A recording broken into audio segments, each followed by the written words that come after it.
धुम्बाराईमा रहेको नेशनल कलेजबाट आयोजना गरेको अफगानिस्तानमा तालिबानको पुनरागमन र यसको वैश्विक इस्लामिक विद्रोहमा प्रभाव बारेको आजको चाहिँ एउटा प्रस्तुतिमा प्रवचन प्रस्तुति धुम्बाराईमा रहेको नेशनल कलेजबाट आयोजना गरेको अफगानिस्तानमा तालिबान पुनरागमन र यसको वैश्विक इस्लामिक विद्रोहमा प्रभाव नेपाली बारे र आजको चाहिँ एउटा प्रस्तुतिमा प्रवचन प्रस्तुति बहस धुम्बाराईमा रहेको नेशनल कलेजबाट आयोजना गरेको अफगानिस्तानमा तालिबान पुनरागमन र यसको वैश्विक इस्लामिक विद्रोहमा प्रभाव नेपाली बारे आजको चाहिँ एउटा प्रस्तुतिमा प्रवचन प्रस्तुति बहस धुम्बाराईमा रहेको नेशनल कलेजबाट आयोजना गरेको अफगानिस्तानमा तालिबान पुनरागमन र यसको वैश्विक इस्लामिक विद्रोहमा प्रभाव नेपाली बारे आजको चाहिँ एउटा प्रस्तुतिमा प्रवचन प्रस्तुति बहस धुम्बाराईमा रहेको नेशनल कलेजबाट आयोजना गरेको अफगानिस्तानमा तालिबान पुनरागमन र यसको वैश्विक इस्लामिक विद्रोहमा प्रभाव नेपाली बारे आजको चाहिँ प्रस्तुतिमा प्रवचन प्रस्तुति बहस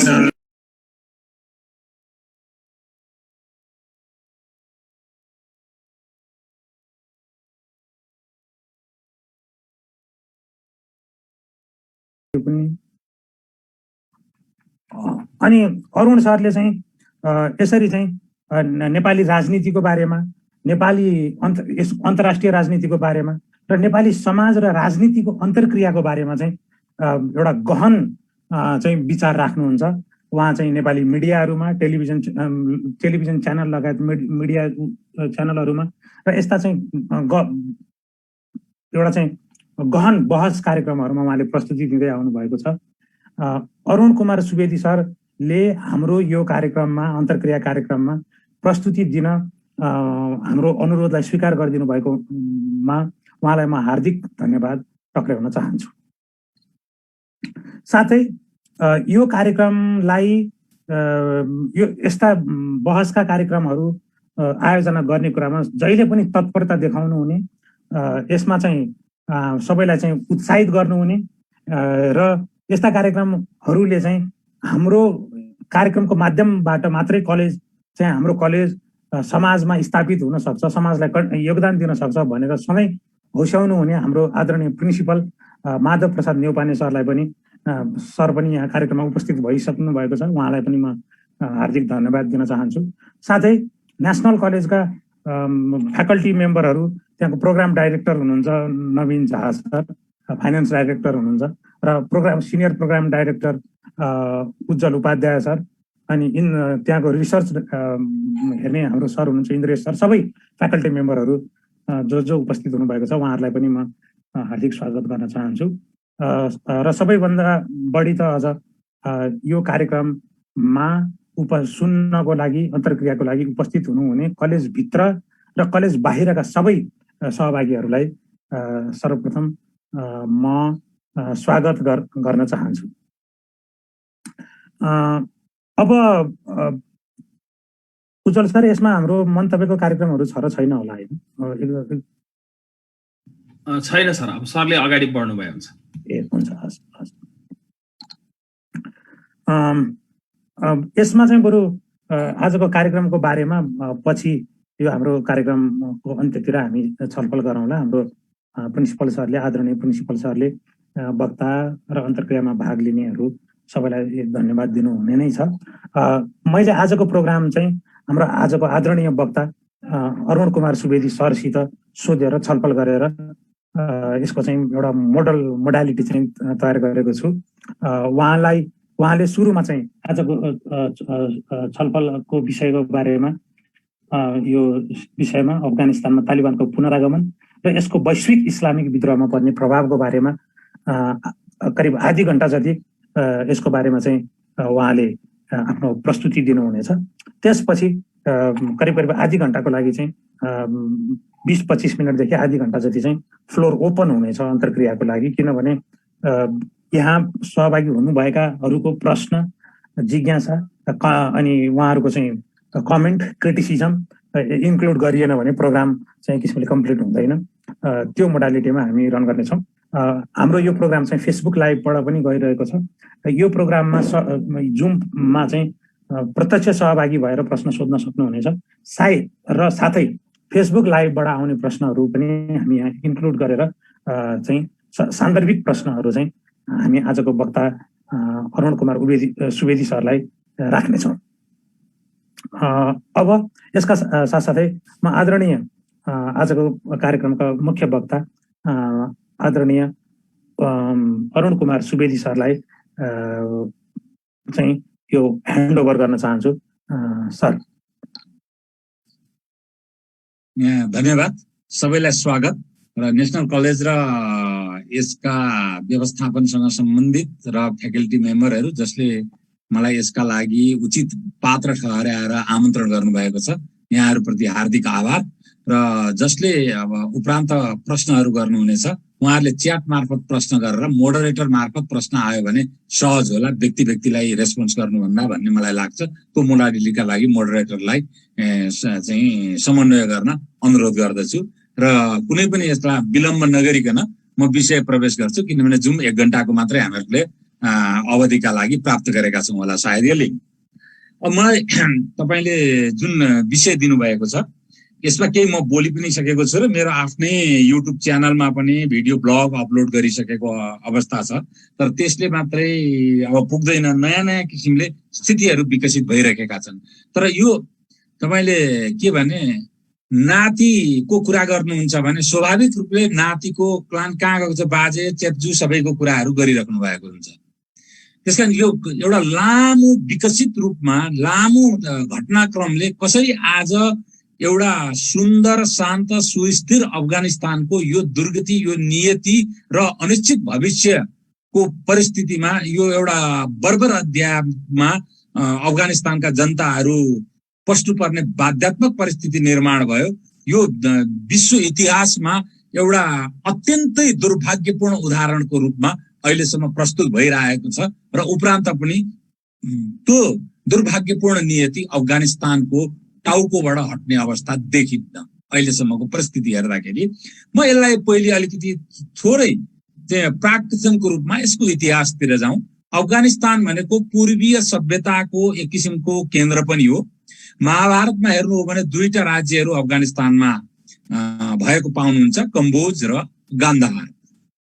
त्यस पछाडि अब पाणिनीको युग पछाडि जब बुद्ध युग अलिकति विकसित रूपमा भयो, खास चाहिँ अशोका पछाडि जब बुद्ध धर्म त्यतातिर पनि फैलिँदै गयो, त्यो चाहिँ कुषाण, जसलाई अहिले खोरासान भनिन्छ, कुषाण साम्राज्य अथवा निसापुर एउटा बहुतै सुन्दर, जहाँ बाबियन बुद्ध तपाईँहरूले चाहिँ बम डङ्की डङ्क बम हानेर पहिले तालिबानहरूले भत्काएका दृश्यहरू हामीहरूले अन्तर्राष्ट्रिय सञ्चार माध्यममा देखेका थियौँ।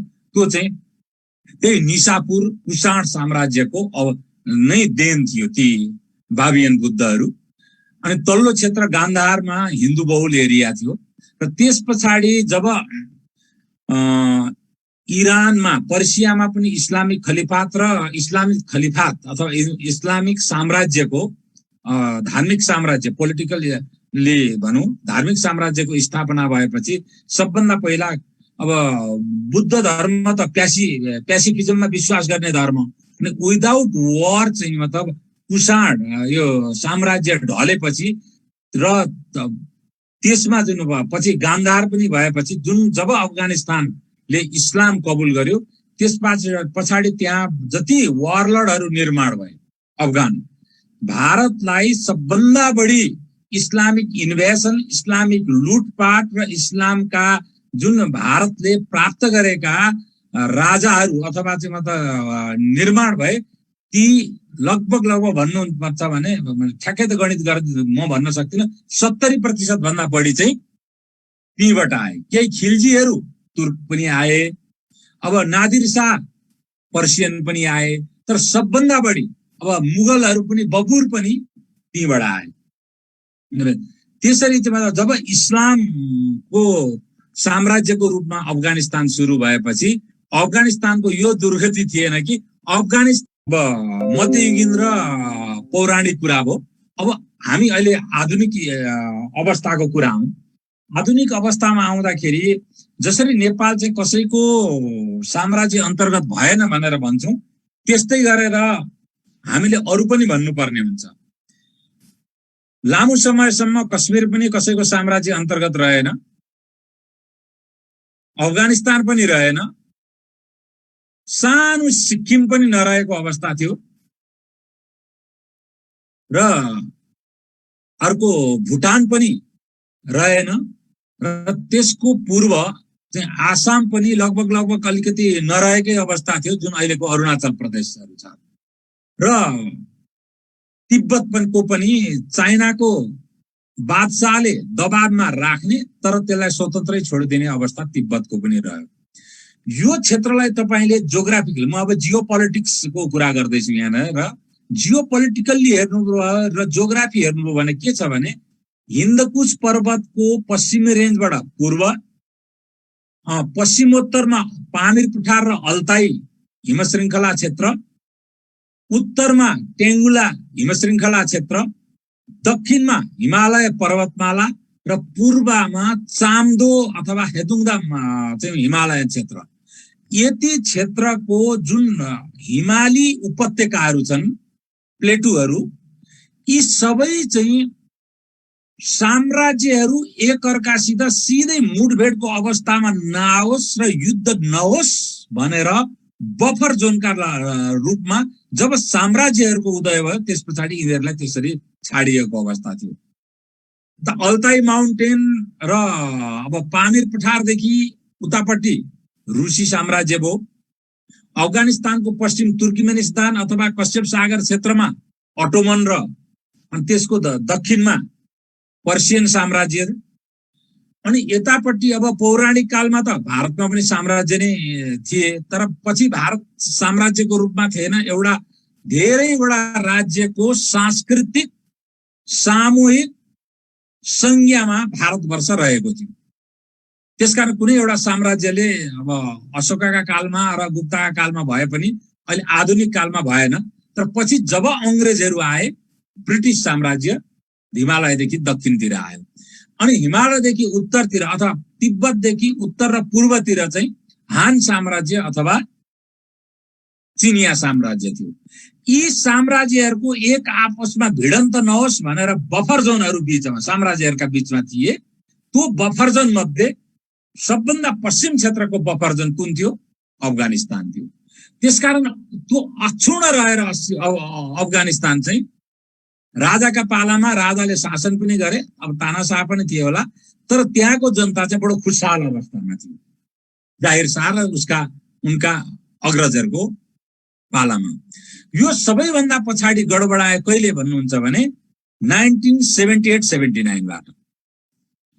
1978-79 अथवा 70 को दशकमा सम्म आएर हेर्नुभयो भने तपाईले अन्तर्राष्ट्रिय लाल साम्राज्यवाद भनेर भन्ने गर्छु, मार्क्सिस्ट एक्सपान्सनिज्म चाहिँ 4 मोडालिटीबाट संसारमा फैलिएको अवस्था देख्नुहुन्छ। मार्क्सिस्ट एक्सपान्सनिज्म एउटा छ सिद्धान्त निर्यात, त्यो भनेको लेनिनले सुरु गर्नुभयो बेसिकली सिद्धान्त निर्यातको प्रणाली। सिद्धान्त निर्यातको प्रणाली पछाडि स्टालिनको पालामा एउटा नयाँ परिस्थिति आयो, स्टालिन र माओको पालामा। त्यो के आयो भन्नुहुन्छ भने जबरन सेना, आफ्ना सेना पठाएर कुनै अमुक राज्यमा चाहिँ समाजवादी सरकार बनाएर पपेट कम्युनिस्ट सरकारहरू बनाउने, जो इस्ट युरोप र सेन्ट्रल एसियामा भयो, र चाइनाले पनि कोरियाको वारमा किम इल सुङको लागि पिपुल लिबरेसन भोलिन्टियर पठाएर किम इल सुङको उत्तर कोरिया एउटा राज्य स्थापना गरेर समाजवादी राज्य। त्यो चाहिँ एक किसिमले आफ्नै सेना निर्यातबाट कब्जा गरेर त्यही देशको नाममा समाजवादी राज्यहरू स्थापना गरे परिस्थिति थियो। तेस्रो थियो गुरिल्ला नै निर्यात गर्ने, त्यो चे गेवाराको मोडल। उनले गुरिल्ला नै धेरै ठाउँ निर्यात गरेर गुरिल्लाहरू विभिन्न देशमा, कहाँ अर्जेन्टिना जन्मेको मान्छे, कोलम्बिया, अब यता भेनेजुएला, यता के अरे क्युबा गर्दा गर्दै अफ्रिका पनि त्यो उनले त्यो एउटा मोडेल तयार गरे। चौथो मोडेल के थियो भने दिपा नौसन्तारा अडिटले यो प्रतिपादन गरेको मोडेल जुन इन्डोनेसियाबाट, त्यहाँ त सफल भएन। सेनामा घुसपैठिया पठाउने, सेनाका जनरलहरूलाई नै समाजवादी बनाउने कोभर्टली सुसुप्त रूपमा, अनि जनरलबाट त्यसलाई विद्रोह गराएर समाजवादी गणतन्त्र स्थापित गर्ने, त्यो दिपा नौसन्तारा अडिटबाट त्यसलाई अडिटवादी फर्मुला भनिन्छ, घुसपैठिया फर्मुला हो। त्यो फर्मुला इन्डोनेसियामा त सफल भएन, तर त्यही फर्मुलाले डर गठन गरेर इथियोपियामा सफल भयो। अनि त्यही फर्मुला अन्तर्गत अफगानिस्तानमा रुसले तत्कालीन युएसएसआरले सैनिक विद्रोह गराएर राजा जाइसरलाई आफूले प्रयत्न गर्यो। त्यतिले नपुगेर सिधै युएसएसआर का सेना पनि त्यहाँ पठाएर जाहिर शाहलाई अपदस्थ गरेर अफगानिस्तान समाजवादी गणतन्त्रको रूपमा स्थापित गरिदियो।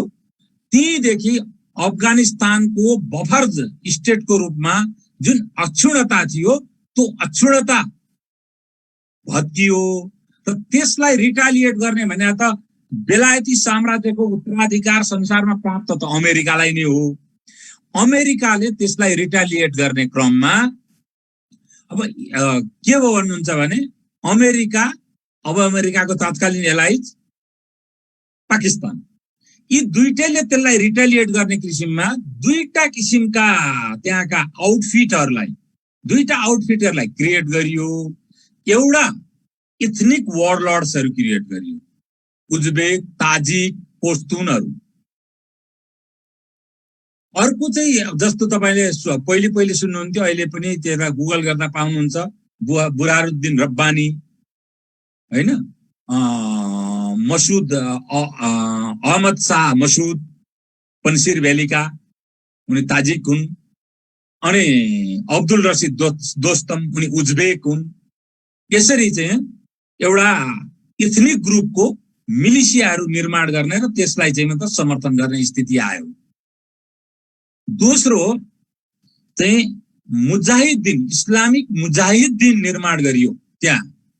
त्यसलाई मैले अमेरिका र पाकिस्तानले ती मुजाहिद्दिन निर्माण गरेर शैतानमा सास फुक्ने काम गरे भन्ने मैले धेरै पहिले एउटा भिडियो बनाएको छु, मेरो च्यानलमा छ। त्यो शैतानमा सास फुक्ने काम गरे अमेरिका र पाकिस्तानले। त्यही मुजाहिद्दिनको विकसित रूप के भयो भने ती इथनिकहरू त त्यो डोमेनमा आएनन्, इथनिक मुजाहिद्दिन लडाकाहरू त। तर जो इस्लामिक मुजाहिद्दिनहरू थिए तिनीहरूले दुईटा अब उनीहरू मोडेलमा गए। एउटा अफगानिस्तानलाई शासन गर्न देशी भर्सन मुजाहिद्दिनको, त्यो कसरी निर्माण गर्ने भन्दाखेरि कम्युनिस्टहरूको विरुद्ध इस्लामिक जिहादी, खास गरिकन ओहाबी शिक्षा, ओहाबी भनेको चाहिँ 18औं शताब्दीमा सुरु भएको सुन्नी इस्लामिक रिजरक्सनिस्ट मुभमेन्ट हो। त्यो मुभमेन्टको दीक्षा दिएर एउटा विद्यालय तयार गरेर मुल्ला उमरले, तालिबान भनेको विद्यार्थी हो, त्यो विद्यार्थीहरू लडाका विद्यार्थी निर्माण गरेर अफगानिस्तानमै शासन गर्ने आउटफिटको रूपमा चाहिँ तालिबानको निर्माण भयो भने यही मोडेलबाट अब गजवा भनेको गजवाए हिन्द हुन्छ, हिन्दुस्तानमा इस्लामिक शरीयत कानुन स्थापना गर्ने र निजामे मुस्तफा अथवा भगवानको इच्छा अनुसारको शासन स्थापित गर्नका लागि हिन्दुस्तानमा इस्लामहरूले लडाई गर्नु पर्यो भने त्यो गजवाए हिन्द हुन्छ। त्यस्तै गरेर अब गजवाए पर्सिया होला, गजवाए चाइना होला, गजवाए नाइजेरिया होला, गजवाए श्यामा थाइल्यान्ड होला। त्यो यस्तो स्थिति एउटा त्यो पोलिसी गर्ने र संसारभरि शरीयत कानुन स्थापित गर्ने, सकेसम्म इस्लामको राम्रो प्रतिशत भएको ठाउँमा इस्लामिक स्टेटै खडा गर्ने, सकिँदैन भने पनि कम्तीमा इस्लामको जहाँ तिनीहरूको सहशासन चलिरहेको थियो, कति आततायी थियो त्यो मैले अब वर्णन गरिनँ। त्यो चलिरहेको बेला तबसम्म अब के अरे मानवाधिकार, महिला अधिकार यावत कुराहरूमा त अमेरिका बोलिरहेका थियो। र सँगसँगै त्यसको विरुद्ध फेरि के हो भन्नुहुन्छ भने उनीहरूको शासनमा आइसकेपछि अमेरिका र पाकिस्तान दुईटैको चाहिँ मतलब डिफरेन्सेस भयो अब उनीहरूको शासन शैलीतिर। अनि जब नर्दर्न एलायन्स सुरु भयो, अब्दुल रसिद दोस्तम, अहमद शाह मसुद, बुरारुद्दिन रब्बानीहरूको जब नर्दर्न एलायन्सले लडाईँ सुरु गर्यो तालिबानको विरुद्ध, तब यस्तो विलोम स्थिति आयो, संसारमा अचम्मको स्थिति आउँछ। त्यसलाई चाहिँ एक अर्काका कट्टर विरोधीहरू अमेरिकाले पनि समर्थन गरे, इरानले पनि समर्थन गरे, मध्य एसियाई गणतन्त्रहरूले पनि समर्थन गरे, रसियाले पनि समर्थन गरे, इन्डियाले पनि समर्थन गरे। पन्सिर भ्यालीको भन्ने तपाईले सुन्नु भएको छ नि, पन्सिर भ्यालीको नर्दर्न एलायन्सलाई। त्यो मात्रै एउटा चाहिँ तालिबानसित लडिरहेका थियो र पन्सिर उपत्यका अब भारतले त एकदम शीर्षासन कसेर पनि नर्दर्न एलायन्सलाई किन समर्थन गर्नु पर्थ्यो भने यो त पञ्चशीर हो वास्तवमा। पञ्चशीर नदीको उपत्यका चाहिँ गिलगिट बाल्टिस्तानसित जोडिन्छ। गिलगिट बाल्टिस्तान भनेको पाकिस्तान ओकुपाइड काश्मीरै हो, त्यो चाहिँ भारतको जम्मू कश्मीरसित जोडिन्छ। अनि त्यो क्षेत्र तालिबानमा भयो भने त त्यो निर्जन क्षेत्रबाट आएर चाहिँ भारतमा पनि आतंकवादीहरू घुस्ने प्रबल सम्भावना हुन्थ्यो। त्यो ठाउँ पन्सिर भ्याली चाहिँ नर्दर्न एलायन्सले कन्ट्रोल गर्दाखेरि त्यो सम्भावना कमजोर हुन्थ्यो। त्यसकारण भारत त शीर्षासन कसेर पनि उसलाई समर्थन गर्नुपर्ने बाध्यता।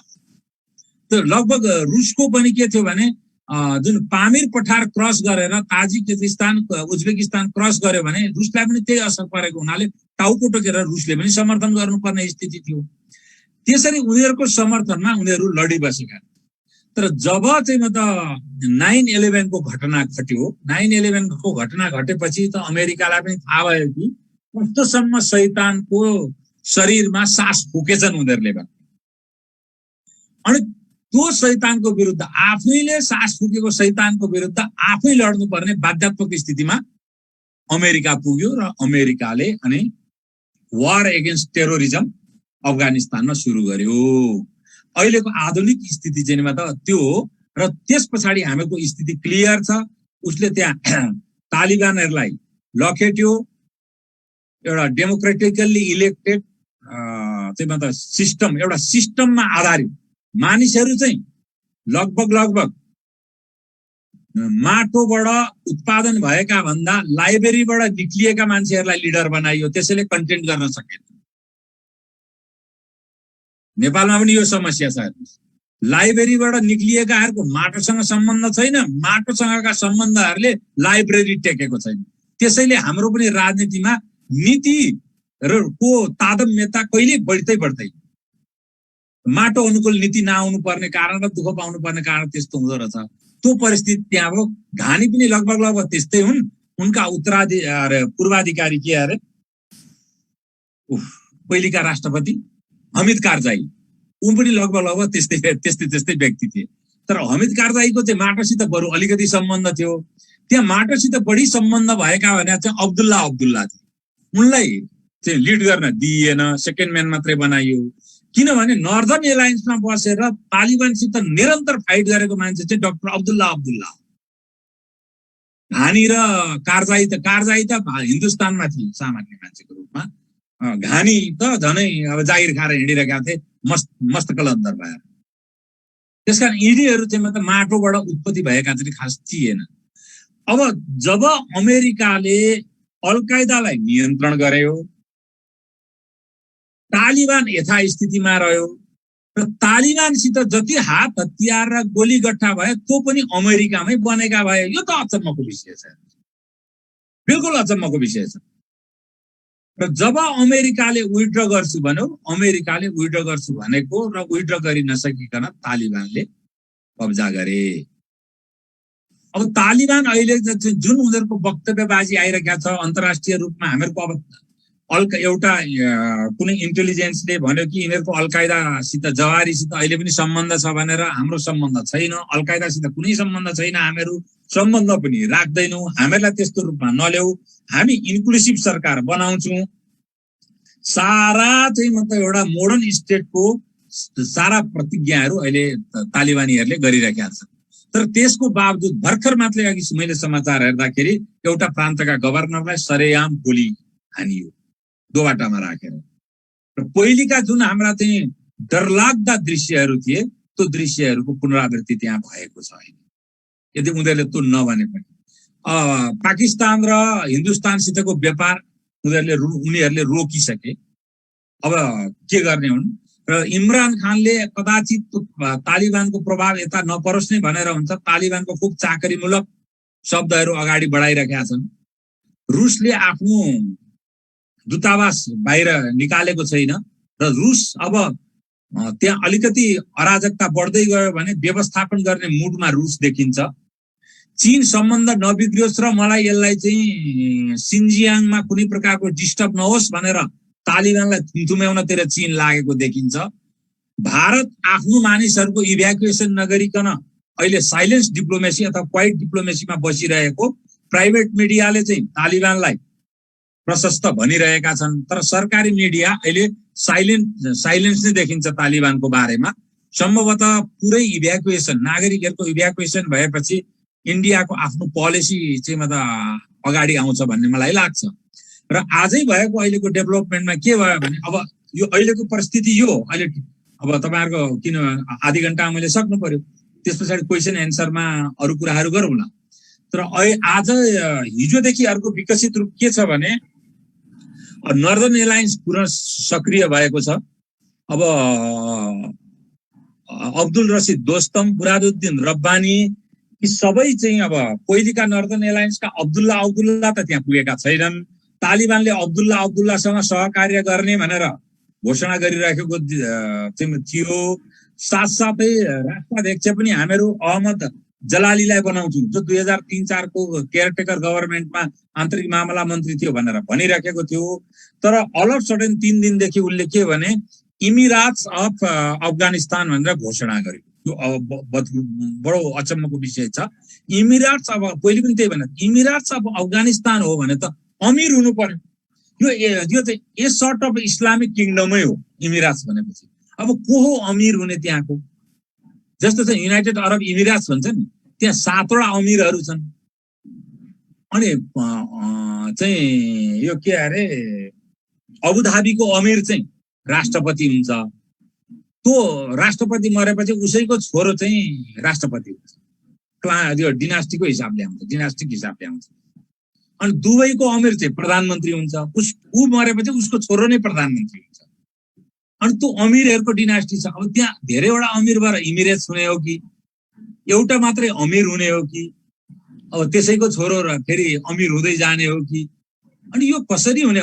मैले त के सोचेको थिएँ भने एक किसिमले वहाबी सुन्नीहरूको बहुल भएको क्लरिक्सले हेड गर्ने जस्तो थियोक्रेटिक राज्य हुन्छ इरानको जस्तो, त्यहाँ चाहिँ आयतुल्ला चाहिँ महत्व सबैको चाहिँ हेड हुन्छन् यो सियाको। त्यस्तै गरेर वहाबी सुन्नीको त्यहाँ कुनै मुल्ला हेड हुन्छ र कम्तीमा पनि इरानको जस्तो नभए पनि साउदी अरेबियाको जस्तो थियोक्रेटिक स्टेट आउँछ होला तालिबानको अलकायदासित। अब आतंकवादीहरूसित पारपाचुके भएपछि भन्ठाने थिए अब इमिरेट्स लिएर आउने भनेर उनीहरूले चाहिँ यो नयाँ कुरो गरेका छन्। अब 1-2 दिनमा कस्तो स्टेप लिन्छ र को अमीर हुन्छ हेर्न बाँकी छ। तर त्यो आउने बित्तिकै के भयो भने अब्दुल्ला सालेह चाहिँ सिधै पञ्चशीर उपत्यका गएर चाहिँ मसुद अहमद शाह मसुदका छोरा अहिले 32 वर्षीय बडो चाहिँ पश्चिममा पढेका एकदमै पढा लेखा मान्छे छन्। उनको नेतृत्वमा पञ्चशीर उपत्यकामा मुजाहिदिन निर्माण गरेर अहिले तालिबानलाई टक्कर दिइरहेका छन्। उनले 32-33 वर्षका युवा हुनु नि। अनि उनीसँगै मिलेर त्यहाँ पुगिसकेका छन् र अब्दुल्ला सालेहले आफूलाई अफगानिस्तानको अन्तरिम राष्ट्रपति भनेर घोषणा गराइसकेका छन्। अर्थात् यता तालिबानले अमीर घोषणा गरिसकेका छैन, उता चाहिँ नर्दर्न एलायन्सले केयरटेकर अथवा अन्तरिम राष्ट्रपतिको रूपमा अब्दुल्ला सालेहलाई चाहिँ घोषणा गरिसकेको अवस्था छ। अब अफगानिस्तानमा 2टा राष्ट्राध्यक्ष हुने स्थिति फेरि भएको छ र अफगानिस्तानमा अहिले धेरैजना यहाँका अब कस्ता राष्ट्रवादी हुन् मलाई थाहा छैन, मलाई अचम्म पनि लाग्छ है। अनि तालिबान आयो, बडो खुसी छन्। उहाँ के अरे अमेरिका वापस गयो, बडो खुसी छन्, अचम्मको विषय छ। अमेरिकाको एक नम्बर अहिलेको चाहिँ मतलब अन्तर्राष्ट्रिय प्रतिस्पर्धी भनौँ, कहिलेकाहीँ दुश्मनीपूर्ण प्रतिस्पर्धी पनि हुने सक्छ। त्यो स्थिति भएको चाइनाले अमेरिकाले ह्यास्टिल्ली चाहिँ विथड्र गरेको हुनाले यो दुर्भाग्यपूर्ण परिस्थिति आयो। अमेरिका यसको जिम्मेदार छ। ह्यास्टिल्ली विथड्र गर्नु हुँदैन थियो, त्यसलाई एउटा नियन्त्रणात्मक रूपले विथड्र गर्दै जानु पर्थ्यो भनेर चाहिँ आधिकारिक प्रतिक्रिया चीनले धरिदिएको छ। अब यस्तो चाहिँ मतलब अवस्था पनि आउँदो रहेछ कि अमेरिकी सेनाहरू धेरै दिन अफगानिस्तानमा बस्नु पर्थ्यो भनेर चाइनाले नै भनेको अवस्था चाहिँ अहिले छ। तर नेपालमा अब लागेको छ के भने अब सबभन्दा आनन्दित मान्छे कहिलेकाहीँलाई त मूर्खतामा हुँदो रहेछ। त्यस्तो सडकीय मूर्खता हामीहरू केहीमा अहिले हावी भएको छ। यसलाई त्योभन्दा अर्को मैले चाहिँ जानेर बुझेर उपमा दिन सक्दिनँ। नेपालमा त्यो स्थिति छ। अब उपरान्त पनि त्यहाँको गृहयुद्ध शान्त हुने अवस्था छैन र यसले एउटा क्याटास्ट्रोफिक परिस्थिति सुरु गर्छ। यदि त्यो सायद ब्रिटिस इन्टेलिजेन्स हो कि कुनै पश्चिमी इन्टेलिजेन्सले भने अनुसार जवारीसित अब उनीहरूले यो तालिबानले सम्पर्क सुरु गरेको हो भने यसले जैसे मोहम्मद, इन्डियन मुजाहिद्दिनहरू, अब लस्करे तोयबा देखि लिएर तपाईको नाइजेरियाको बोको हरामदेखि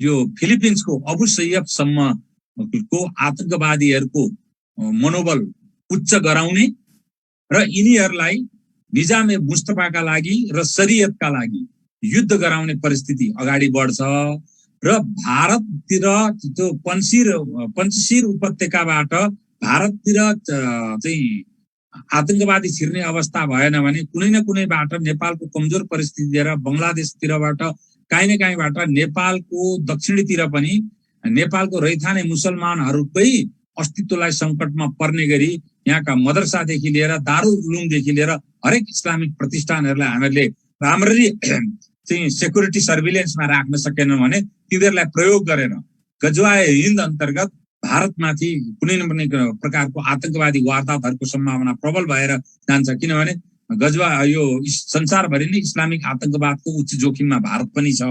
यो कुरो हामीले बुझ्नु जरुरी छ। नेपालको पनि यसको बाछिटा नराम्ररी नेपालमा पनि पस्ने सम्भावना छ। यो अब र यसका लागि उर्वर भूमि नेपालमा किन पनि छ भन्नुहुन्छ भने आसाममा एनआरसी लागू भएपछि त्यहाँका बङ्गलादेशी एनआरसी अन्तर्गत चाहिँ उनीहरू लेजिटिमेट नभएका धेरै बङ्गलादेशीहरू नेपालमा पसेको अवस्था पनि छ। नेपाल त हामीहरूलाई आफैमा गर्दन कोरागर गर्दै चाहिँ पोलिटिकल इस्टाब्लिसमेन्टलाई फुर्सद छैन। हाम्रो इन्टेलिजेन्स आउटफिटहरू एकदम कमजोर छ। यो कुरो हामीहरूले बुझ्न जरुरी छ। सँगसँगै रोहिङ्गाहरूको परिस्थिति हामीले भोगिरहेका छौँ र यो चाहिँ जुन प्रकारको एउटा खाना लाउनलाई नै अप्ठ्यारोमा परेको शरणार्थीहरूको जमात छ, त्यो जमातलाई भोलि ब्रेन वास गरेर आतंकवादीको रूपमा परिणत गर्न पनि धेरै परिस्थिति भइरहेको छ। र सँगसँगै पेट्रो डलरका आधारमा नेपालको पहाडे कम्युनिटीहरू चाहिँ मतलब तागादारीदेखि जनजाति कम्युनिटीसम्ममा पनि वाहाबी जिहादीहरूको निर्माण कार्य सुरु भएको छ। यो एकदम डरलाग्दो परिस्थिति हो र यसतर्फ तालिबानहरू लिङ्क भएर आए भने हामीहरूलाई पनि धेरै अप्ठ्यारो अध्यायमा हामीहरू प्रवेश गर्न सक्दछौँ। त्यसकारण अब अहिले चाहिँ मैले संक्षेपमा यति भने मलाई चाहिँ परर र जति जति मेरो मस्तिष्कमा सुझ्यो त्यसलाई श्रृङ्खलाबद्ध हिसाबले र चाहिँ म त एउटा प्रसङ्गबद्ध हिसाबले यहाँहरू समक्ष राख्ने कोसिस गरेँ। उपरान्त चाहिँ मोडरेटरले एक एक गर्दै प्रश्न राख्नुभयो भने त्यसलाई चाहिँ म रेस्पोन्स गर्नेछु। अहिले सायद चाहिँ लगभग मैले चाहिँ झन्डै 30 मिनट जति लिएँ र मैले समयमै सकेको छु जस्तो लाग्छ। उपरान्त अब शिवजी अब यहाँ up to you please, you are having any questions let me know. धेरै धेरै धन्यवाद सर। यो 30 मिनटको समयमा यो तालिबानहरू अफगानिस्तानदेखि यो क्षेत्रमा रहेका मार्शल रेसेसहरूको बारेमा र त्यसमा चाहिँ यो रिलिजियस आइडियोलोजीले कसरी इन्फिल्ट्रेट गर्यो, सरले एउटा एकदम इन्ट्रेस्टिङ टर्म पनि कोइन गर्नुभएको रहेछ, त्यो शैतानमा सास पुग्ने भन्ने। मलाई एकदम त्यो रमाइलो पनि लाग्यो सर, किनभने शैतानमा सास पुगेपछि त्यो शैतानले नै अब दीर्घकालमा चाहिँ कस्तोसम्म हुँदो रहेछ। हजुर, त्यो मोहम्मद ममदानी भन्ने एकजना लेखकले सरले पढ्नु भएकै होला। यो सरले त्यो तालिबानलाई कसरी युएसले चाहिँ क्रिएट गर्यो सुरुमा भन्ने कुरालाई चाहिँ हाम्रो नेपाली चाहिँ त्यो पर्सपेक्टिभबाट हेर्दा यो शैतानमा सास पुग्ने भन्ने त्यो पर्सपेक्टिभ चाहिँ मलाई असाध्यै रमाइलो पनि लाग्यो सर। अनि सरले चाहिँ तालिबानमा के अरे सरी अफगानिस्तानमा यो इस्लामिक मिलिटेन्टहरूको कब्जा हुँदाखेरि भारतमा कस्तो असर पर्छ र नेपालमा हुन सक्ने एउटा पोटेन्सियल यो चाहिँ थ्रेटहरूको बारेमा पनि यस्तो कम्प्रिहेन्सिभ तरिकाले राखिदिनु भयो। मेल पोटेन्सियल भन्नु पर्यो होइन सर, सरी हुन्छ कि हुँदैन त होइन, एकदम राम्रोसँग राखिदिनु भयो सर। यो चाहिँ हामीले चाहिँ धेरै कुरा बुझ्ने अवसर पाइयो कि धेरै कुराहरूलाई यो चाहिँ हामीसित अलिअलि इन्फर्मेसनहरू त थियो तर त्यसलाई कनेक्ट गर्ने लिङ्क चाहिँ सरले राम्रोसित राखिदिनु भयो। It was a kind of very interesting sir. अब इन्साइट फुल थियो। यहाँ हाम्रो प्रश्नहरू पनि आछ। सबभन्दा पहिला चाहिँ हाम्रो आदरणीय प्रिन्सिपल सरले नै सोध्नु भएको छ, प्रिन्सिपल माधव प्रसाद नेउपाने सरले। उहाँले के सोध्नु भएको छ भने खास अफगानिस्तानमा चाहिँ अमेरिकाले अनि त्यो बेलामा सोभियत युनियनले र अहिले रसियाले चाहिँ रुचि देखाउनुको कारण के हो, त्यसको चाहिँ रणनीतिक महत्त्व अथवा त्यसको रणनीतिक अवस्थिति कस्तो हो जस कारणले चाहिँ ग्रेट पावरहरूलाई अफगानिस्तानले चाहिँ आकर्षित गरेको छ। सबैभन्दा पहिला यही प्रश्न राखौँ होला सर। यो बडो इन्ट्रेस्टिङ प्रश्न हो। पहिलो कुरा चाहिँ के हो भने अफगानिस्तानको जुन अक्षुणता थियो बफर स्टेटको रूपमा त्यसलाई तत्कालीन युएसएसआरले भङ्ग गरेर लाल साम्राज्य अन्तर्गत अगाडि जुन एक्सपान्सन गर्ने परिस्थिति थियो, म यसलाई अलिकति नेपालसित पनि जोड्न चाहन्छु। यो परिस्थिति 1950 मा नेपालमा पनि थियो जब पिएलभी चाहिँ उत्तर कोरियामा निर्यात भएर किम इल सुङलाई समर्थन गरिसकेपछि नेपाल भर्खर भर्खर राणाहरूबाट स्वतन्त्र भएको, आफ्नो स्ट्रङ आर्मी छैन। भारत पनि भर्खर भर्खर अंग्रेजबाट स्वतन्त्र भएको, अमेरिकन र ब्रिटिस आउटफिट यहाँ छैन। त्यो अवस्थामा नेपाललाई कसरी जोगाउने भन्दाखेरि मातृका प्रसाद कोइराला प्रधानमन्त्री हुँदाखेरि क्याबिनेटको डिसिजनबाट कमसेकम भारतको मिलिटरी पोस्ट यहाँ लिएर आएर नेपालमा आक्रमण गर्नु पर्यो भनेको भारतमाथि आक्रमण गर्नु हो भन्ने परिस्थिति निर्माण गरिदिएपछि हामी चाहिँ 5 वटा औँला मध्ये तिब्बत पाम र 5 औँला मध्ये 1 औँला नेपाल चाहिँ नि तात्कालिक रूपमा जोगिएको। यद्यपि यो चाहिँ वाम सबभर्सन, लेफ्ट सबभर्सन अफ हिस्ट्रीले चाहिँ अर्कै किसिमले प्रचार गरियो। यो चाहिँ वस्तुगत यथार्थ चाहिँ त्यो हो, नेपाल पनि त्यो परिस्थितिमा परेको हो। र त्यतिखेर चाहिँ लाल साम्राज्यवाद त्यहाँ आइसकेपछि त्यसलाई लखेट्न दीर्घकालीन रूपमा जबसम्म त्यहाँ यो अफगानिस्तानमा मुजाहिदिनहरू निर्माण भएनन् नि तबसम्म इस्लामिक टेरोरिजमको यो हदसम्मको स्पेक्ट्रम हुन्छ भन्ने कुरा चाहिँ अन्तर्राष्ट्रिय समुदाय अननोन थियो। तपाईले क्रोनोलोजिकल्ली हेर्नु हो भने इस्लामिक इन्सर्जेन्सी भन्नुहोस् अथवा टेरोरिस्ट आउटफिटहरू मुजाहिद्दिन निर्माण भएपछि नै, अफगानिस्तानमा मुजाहिद्दिन निर्माण भएपछि नै निर्माण भएका छन्। त्यो अबु सैयफ होस् कि त्यो इन्डियन मुजाहिद्दिन होस् कि अरू कुनै मुजाहिद्दिन हुन् कि त बोको हराम होस् कि केनियाको के नाम भन्छ केनियाको होस् कि सबै त्यही पछाडि हेर्नुहोस्।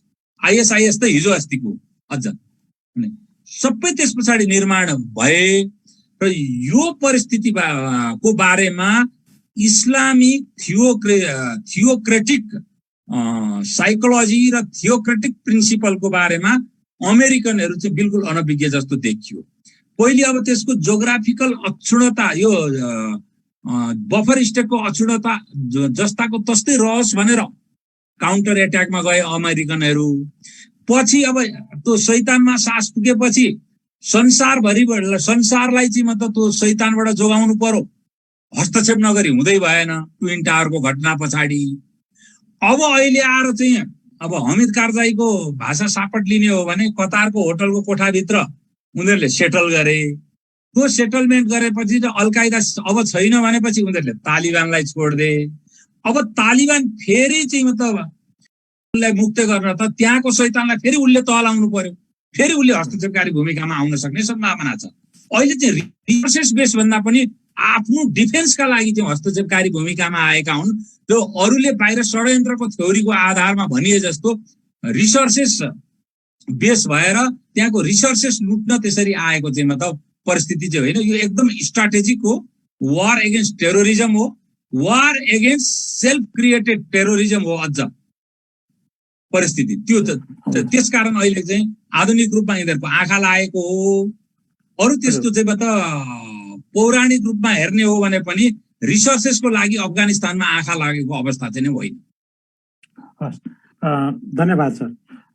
अब म अलिकति यो समय सदुपयोग गर्न चाहन्छु यो हाम्रो कलेजको बारेमा। नेसनल कलेज चाहिँ काठमाडौँ युनिभर्सिटीसित आबद्ध एउटा अलि भिन्न प्रकारको विषयहरू पढाउने कलेज हो। यहाँ सन् 1999 देखि ब्याचलर इन डेभलपमेन्ट स्टडिज भन्ने नेपालको चाहिँ विकासको बहससँग जोडिने बहुआयामिक एउटा कोर्स चाहिँ डेलिभर गरिरहेको छ। यसका धेरै ब्याच विद्यार्थीहरू अहिलेसम्म निस्किसकेका छन् र उनीहरूको चाहिँ नेपाल र अरू देशहरूमा पनि विदेशमा पनि उनीहरू चाहिँ आफ्नो क्षेत्रमा चाहिँ सशक्त हस्तक्षेप गर्न आफ्नो उपस्थिति देखाउन योगदान दिन सफल भएका छन्। र त्यसपछि 2006 सालमा चाहिँ ब्याचलर इन डेभलपमेन्ट फाइनेन्स जस्तो तपाईँको चाहिँ यो फाइनेन्सको पढाइ त पहिल्यैदेखि हुन्थ्यो, तर हाम्रो यहाँको डेभलपमेन्टलाई चाहिँ फोकस गरेर यसलाई स्पेसलाइज गरेर यहाँको डेभलपमेन्टल डिस्कोर्सलाई चाहिँ बुझ्न सक्ने गरेर चाहिँ फाइनेन्सको एउटा कोर्स पनि 2006 सालदेखि सुरु भएको छ। त्यसका पनि धेरै ब्याच विद्यार्थीहरू निस्किएका छन्। र अर्को course bachelor of social sciences भन्ने चाहिँ 2013 सालबाट सुरु भएको छ। यो चाहिँ सोसल साइन्समा चाहिँ मल्टिडिसिप्लिनरी कोर्स, इन्टरडिसिप्लिनरी कोर्स पनि भन्न सकिन्छ हामीले। जस्तो हामी पहिला चाहिँ टियुमा पढ्दाखेरि चाहिँ ब्याचलर पढ्दाखेरि 2टा मात्रै मेजर सब्जेक्ट अप्ट गर्न पाइन्थ्यो भने यो ब्याचलर अफ सोसल साइन्सेसमा थुप्रै विषयहरू चाहिँ सोसल साइन्सेस अन्तर्गत हुन्छन्। यो चाहिँ मैले यो एकदम सर एउटा चाहिँ मतलब बडो इन्ट्रेस्टिङ 2टा क्वेशन रहेछन्। मैले यो च्याटमा सर म त्यो क्वेशन राख्छु सर, त्यो क्वेशन म राख्छु सरलाई। मैले यति चाहिँ हाम्रो यहाँ हेर्नुहुने यहाँ सहभागी हुनुहुने सबैलाई जानकारी दिन चाहे मैले। कहिलेकाहीँ त्यो कार्यक्रमहरूमा नि कमर्सियल ब्रेक हुन्छ नि सर, त्यो त्यस्तै। हजुर। अब एउटा अर्को प्रश्न छ हाम्रो bachelor in development studies 4th इयरमा पढ्ने विद्यार्थी विराज घिमिरेको। उनले के भनेका छन् भने सर पहिला अफगानिस्तानमा चाहिँ सोभियत युनियन पनि गयो शीत युद्धको बेलामा, ऊ पनि फस्यो, अमेरिका पनि गयो अहिले फस्यो, अब त्यसमा चाहिँ चाइना जाने सम्भावना कतिको देख्नुहुन्छ सरले? यो क्वेसनको उत्तर चाहिँ अलिअलि दिइसक्नु भएको छ। र त्यसमा पाकिस्तानको खास उद्देश्य चाहिँ के हो? यो तालिबानसित पाकिस्तानको जुन नजिकको सम्बन्ध छ त्यसको चाहिँ खास उद्देश्य के हो सरले? यसलाई चाहिँ छोटकरीमा उत्तर दिनुभयो भने अरू पाकिस्तानको कुरा गरौँ। हजुर, पाकिस्तानको के छ भने पाकिस्तानमा 3टा मूल राजनीतिक शक्तिहरू छन्। अहिले आएको तहरिके इन्साफ अलिकति राइटिस्ट पार्टी हो इमरान खानको, अनि मोडरेट कन्जर्भेटिभको रूपमा मुस्लिम लीग छ नवाज शरीफको, र लिबरल कन्जर्भेटिभको रूपमा पाकिस्तान पिपुल्स पार्टी। यी 3टै पार्टी डेमोक्रेटिक एक्सरसाइज गर्ने पार्टीहरू हुन् र त्यसको विरुद्ध जमाते इस्लामियाहरू त्यहाँका कट्टरपन्थीहरू यी 3टै पार्टीका विरुद्धमा छन्।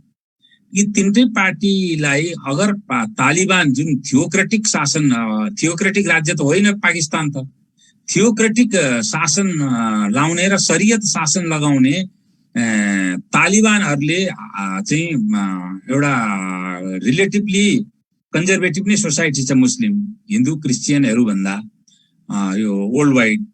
त्यो कन्जर्भेटिभ सोसाइटीमा तालिबानहरूले हात पसार्न थाले भने त्यहाँका 3टै राजनीतिक शक्तिलाई अप्ठ्यारो पर्ने हुनाले तालिबानलाई समर्थन गरेर भए पनि अफगानिस्तानकै भित्र राखिराख्ने र बरु त अफगानिस्तान फेरि पाकिस्तानको प्रभाव क्षेत्र भएको हुनाले आफ्नो प्रभाव क्षेत्रबाट बाहिर नजाओस् भन्ने पाकिस्तानको चाहिँ मूल स्वार्थ छ।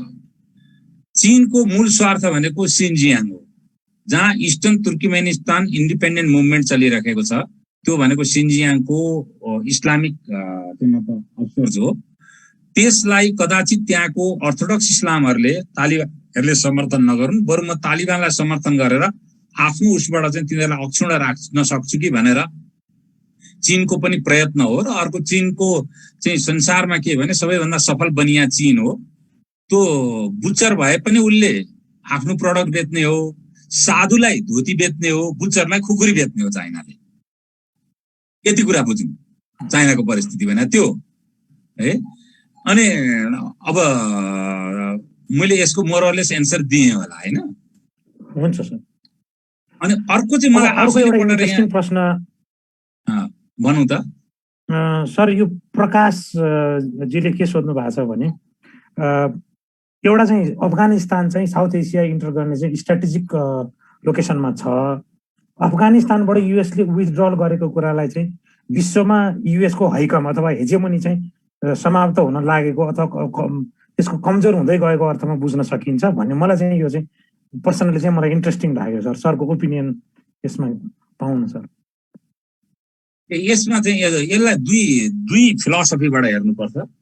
एउटा संसारमा चाहिँ त्यस्तो टाइरेन्ट स्टेटहरू धेरैवटा छन्। जबसम्म आफ्नो स्वार्थमा कुठाराघात पर्दैन भने फर्मल चाहिँ प्रतिक्रिया चाहिँ मतलब ह्युमन राइट्सको फर्मल प्रतिक्रिया दिएर मात्रै बसिरहने हो युएस, हस्तक्षेपकारी भूमिकामा जाँदैन। अब उसको चाहिँ मतलब अलकायदा सकिएको अवस्था हो भने उसलाई तालिबानहरूले ऊ त दूर दरारमा छ, तालिबानले युएसलाई त्यत्रो ठुलो डिस्टर्ब पनि गर्न सक्दैनन्।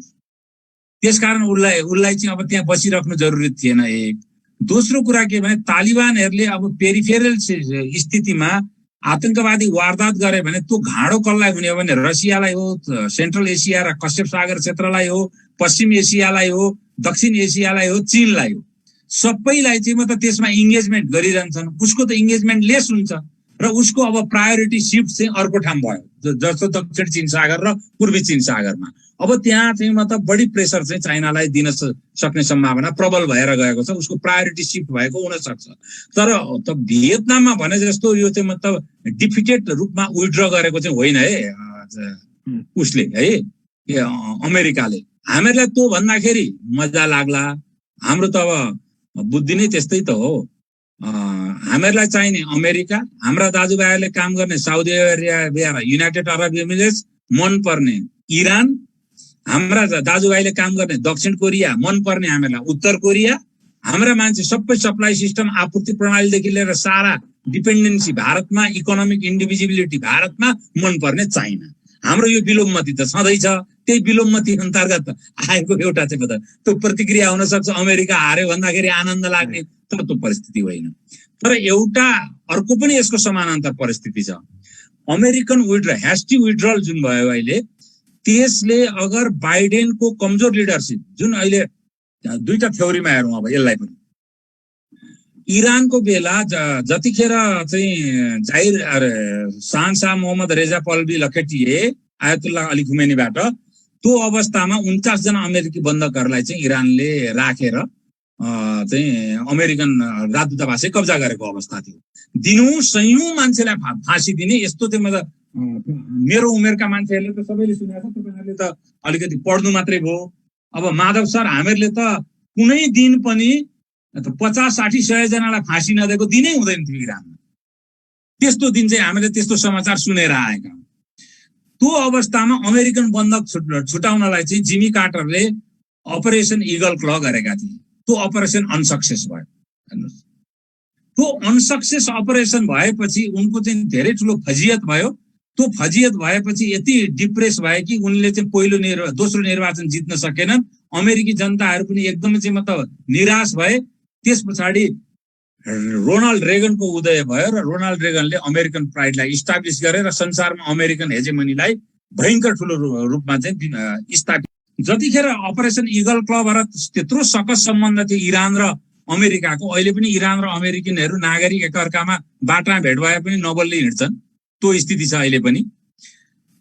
त्यो स्थितिमा पनि कोभर्ट एक्सन कस्तो हुँदो रहेछ भने सान्डानिस्टाहरूलाई चाहिँ अमेरिकाले सान्डानिस्टा गुरिल्लाहरूलाई आपूर्ति गर्नु पर्यो। चाहिँ आर्म्स एन्ड एमुनिसन त्यो आपूर्ति चाहिँ इरान मार्फत गरिएको रहेछ, सिधै आफूले नगरेर, जसलाई इरान गेट काण्ड भनिन्छ।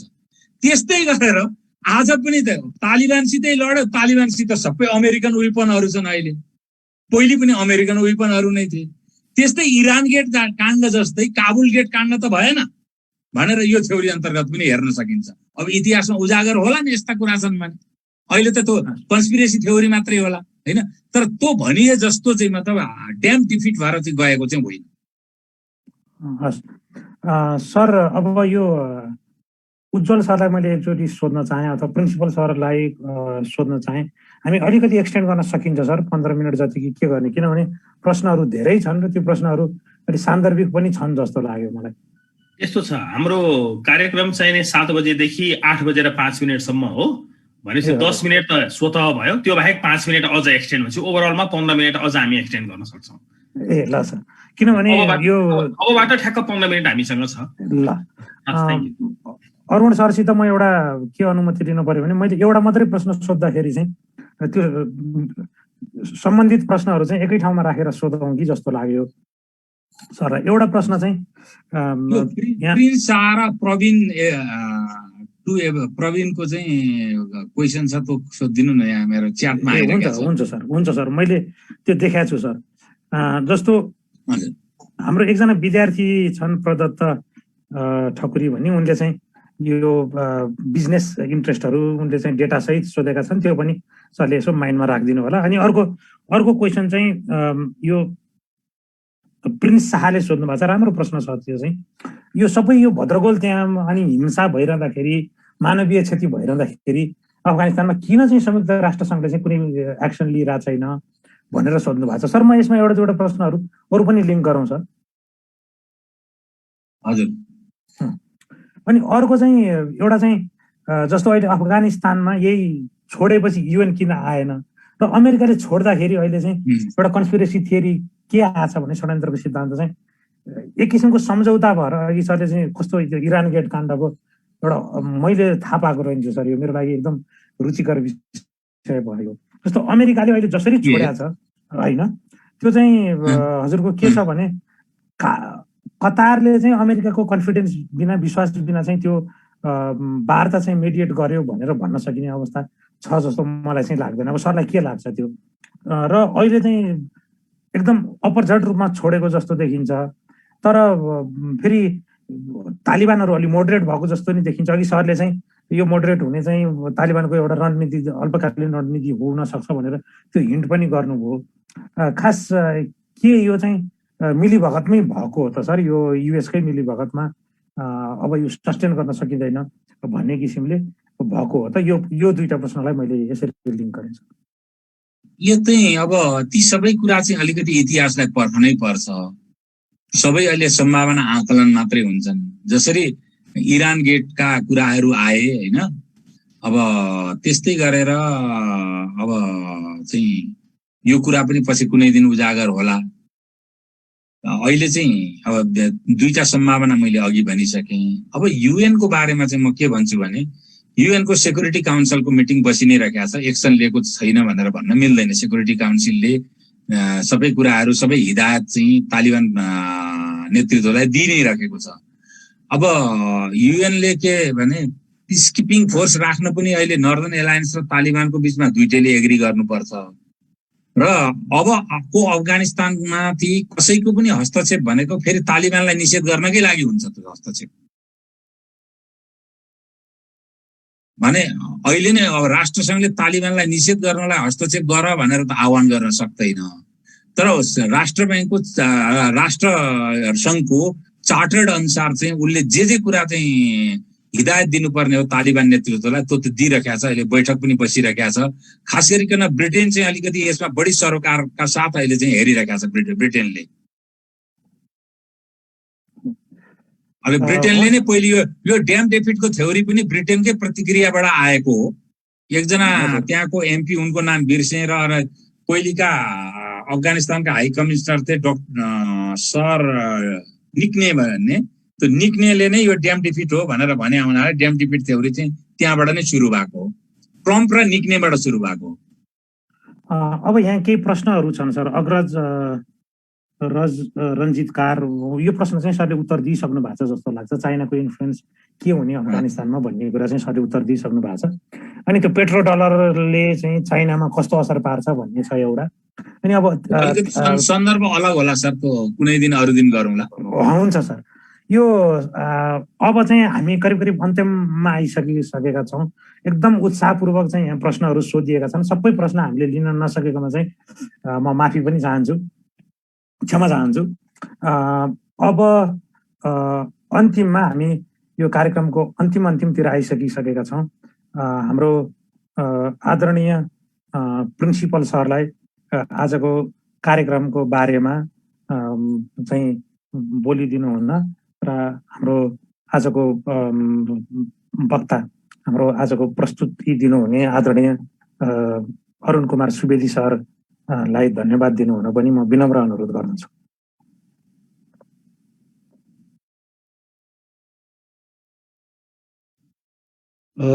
Thank you Shiv sir. धेरै यो हामीले चाहिँ नि यो अफगान इस्युजको बारेमा नेपालमा पनि धेरै चर्चाहरू भइराखेको छ। हामी विद्यार्थीहरू, शिक्षकहरू अथवा एकाडेमिक फिल्डको मात्रै नभएर पोलिटिकल र अरू तपाईँको चाहिँ नि क्षेत्रहरूमा पनि यसले धेरै ठुलो चाहिँ एउटा स्पेस लिइराखेको थियो। त्यसै क्रममा चाहिँ नि आज हामी अरुण सरको जुन एउटा चिन्तन हो, उहाँको अध्ययन हो, त्यसको पाटोबाट त्यहाँभित्र चाहिँ हामी छिर्नको लागि चाहिँ नि अब धेरै हामीलाई चाहिँ सहज पनि भयो र हामीले धेरै कुराहरू अन्डरस्ट्यान्ड पनि गर्यौँ। डेफिनेटली यो अफगानिस्तान धेरै कम्प्लिकेटेड रूपमा चाहिँ स्थापित भएको छ। यो हाम्रो चाहिँ नि अघि सरले भनेको जस्तै एउटा चाहिँ तपाईँको जियो पोलिटिकल चाहिँ नि अब सिचुएसन जुन छ, त्यसले गर्दाखेरि सबैतिर यो तरङ्गित चाहिँ नि बनाएको छ। सायद यति धेरै तरङ्ग चाहिँ नि अन्यत्र चाहिँ नि यस्तै तपाईँका घटनाहरू हुँदाखेरि सायद भएका पनि थिएनन् होला। त्यसले गर्दाखेरि पनि हामीहरू सबैको चाहिँ एउटा चासो थियो र त्यसमा हामीलाई धेरै कुराहरू आज अरुण सरबाट सुन्न पायौँ। Thank you very much sir. सरले चाहिँ नि राम्रोसँग चाहिँ एउटा तपाईँको ब्याकग्राउन्ड एनालाइसिसदेखि अहिलेको करेन्ट सिचुएसन्स र फ्युचरमा पनि अब कस्तो किसिमको चाहिँ हुनसक्छ भन्ने एउटा स्लाइट इन्डिकेसन्सहरूको रूपमा पनि प्रस्तुत गरिदिने भयो। सो नेसनल कलेजले हामीले चाहिँ यो विद्यार्थीहरूको लागि टक सिरिजहरू, अहिलेका चाहिँ करेन्ट इस्युजहरू जुन हुन्छन् र स्पेसली हाम्रा आफ्ना चाहिँ विषयगतसँग चाहिँ त्यसका चाहिँ जुन रिलेसन हुन्छ, त्यस्ता रिलेसनहरूको बारेमा चाहिँ हामीले विभिन्न चाहिँ अब स्रोत व्यक्तिहरूलाई लिएर आएर यस्ता चाहिँ हामीहरू टक सिरिजहरू चाहिँ गराउँछौँ। सो आजको टक सिरिजमा पनि सर्वप्रथम म हाम्रो अरुण सरलाई चाहिँ नि हृदयदेखि नै म धन्यवाद दिन चाहन्छु सम्पूर्ण नेसनल कलेज परिवारको तर्फबाट। त्यस्तै म शिव सरलाई पनि राम्रोसँग यो मोडरेसन गरिदिनु भयो, त्यसको लागि धन्यवाद दिन चाहन्छु। र अरू पार्टिसिपेट हाम्रो जति पनि अब यसमा पार्टिसिपेट गर्नुभएको थियो विद्यार्थीहरू, शिक्षकहरू र बाहिरबाट आउनुभएका जुन धन्यवाद दिन चाहन्छु। Thank you very much. र आगामी दिनहरूमा पनि हामीले यस्तै चाहिँ प्रस्तुतिहरू अगाडि चाहिँ लिएर आउँछौँ। सो त्यति बेला पनि यहाँहरूले चाहिँ अब हामीलाई चाहिँ सहयोग चाहिँ गर्नुहुनेछ, पार्टिसिपेट गर्नुहुनेछ भन्ने चाहिँ आशा राख्छु। So thank you again. Thank you Arun sir. हस् हस्, नमस्कार। भवतु सर्वमङ्गलम। यो मैले प्रोग्राम लिप्न हो सर, एकैछिन 1 मिनट जति। विनय मिश्र सर, गालीजङ सम्पाङ सर, अरू सबै फ्याकल्टी मेम्बरहरू र यहाँ उपस्थित हुनुभएका कलेजभित्र र बाहिरका सबैलाई पनि धन्यवाद दिन चाहन्छु। र मलाई यो प्रोग्राम मोडरेट गर्ने अवसर दिनुभएकोमा पनि सबैलाई म धन्यवाद दिन चाहन्छु। सरले चाहिँ अब थोरै बोलेर यो प्रोग्राम चाहिँ सरले नै अन्त्य गरिदिनु पर्ने भयो सर। यहाँहरूको जिज्ञासा र मलाई यसका लागि उचित पात्र ठहराएर जुन आमन्त्रण गर्नुभयो त्यसका लागि म पुनश्च कृतज्ञता व्यक्त गर्दछु। र यहाँ जुन प्रकारले यहाँका कतिपय नेपालमा त आस्थाका कुरा पनि होलान्, तम्बुमा गएर भोट हाल्दाखेरि अब कुन छापमा हाल्नु भएको छ, म त फ्लेम्बोइन्टली कसैलाई परोस् नपरे नपरोस् म डङ्कीडङ्ग चाहिँ बन्दुक पड्काए जस्तो भन्छु। उहाँहरूले अहिलेसम्म बोक्नु भएको आस्थाप्रति त्यसमा कुनै पनि प्रकारको चाहिँ नकारात्मक टिप्पणीले कुनै पनि मन दुखाइ भयो भने त्यसका लागि म क्षमा प्रार्थी पनि छु। अब आजलाई चाहिँ अब यस्तै भविष्यमा कुनै विषयवस्तुमा मेरो पात्रता रह्यो भने र यहाँहरूले उचित सम्झिनु भयो भने म पुनः यहाँहरू समक्ष उपस्थित हुने प्रतिबद्धता व्यक्त गर्दै फेरि पुनश्च मैले भने भवतु सर्वमङ्गलम्। नमस्कार।